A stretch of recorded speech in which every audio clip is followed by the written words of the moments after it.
Hi guys, this is The Obvious Elephant by Bruce Robinson and Sophie Wyndham. It's a story that comes all the way from New Zealand. We have a friend who loves to travel and he loves going to New Zealand. And this is a story from New Zealand, The Obvious Elephant. Turn sideways. Imagine a town in the country where a simple thing like an elephant had never been seen or even heard of.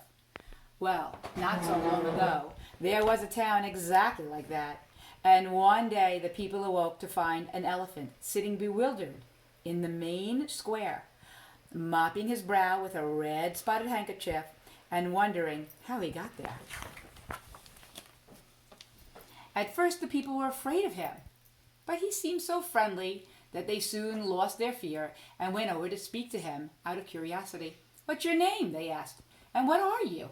"I don't know," said the elephant, "and I haven't got a name, and I don't know what I am." The people all looked confused. How could a thing as big as that have no name and not know what it was? "You've got no business not to have a name," they said.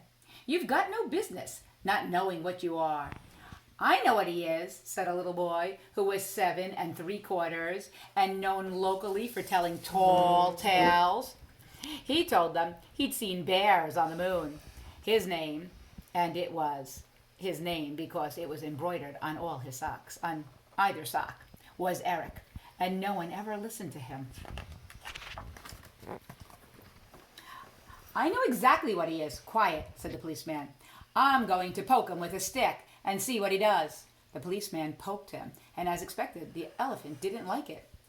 "Maybe it wants plugging in," said someone. "Wants wiring up." "He's not electric," said Eric. "Look at that nozzle on him," someone said. "What's that for?" No one knew except Eric, and no one was listening to him. "All right, I've got it," said the train driver. "It's obvious what it is. It's a new type of railway engine." So they took the elephant to the railway station and connected him to a train. But he wouldn't move. "Why doesn't he go?" asked everyone. "Give him some coal." "But I don't like coal," said the elephant. "I like buns and cakes."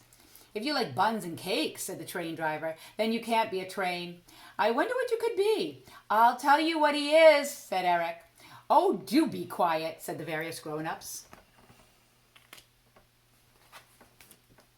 "All right, it's obvious what he is," said the fireman. He's a fire engine. Look at his hose. That's what that long nozzle is. Give him to me. I'll put a fire out with him." So they took the elephant to a fire and pointed him at the flames. But he didn't like it at all and was frightened of the red and yellow blaze. "Oh, no, no, no. He can't be a fire engine," said the dustman. "He doesn't like fires, but it's obvious what he is." "What's that?" they all asked, except Eric, who knew. "He is a modern type of refuse collecting machine," said the dustman. "A type of vacuum cleaner." So they took the elephant around the streets to empty all the dustbins, but the elephant sucked up so much rubbish from them that he nearly burst. "He's no good," they said. "He's a rotten thing, whatever he is. He can't do anything." The elephant looked upset. "But he must do something," said the train driver, the fireman, and the dustman. "Let's take him to the professor to examine." Here they all are going. The elephant looked frightened.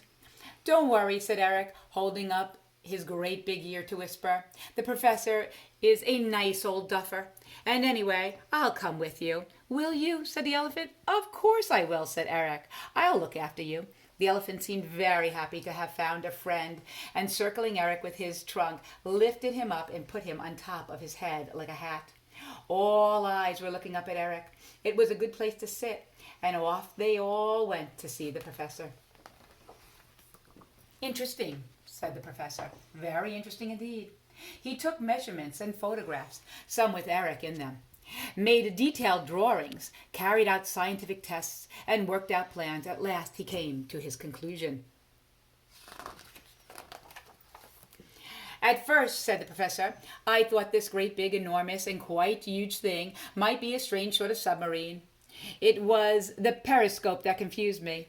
But after further research and consultation with my friend the driver, I now feel sure, I am confident to tell you, that it is, yes, they said.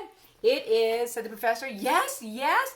A big, the professor hesitated, trying to remember the word. A big, yes, yes, yes, they all said. A big what?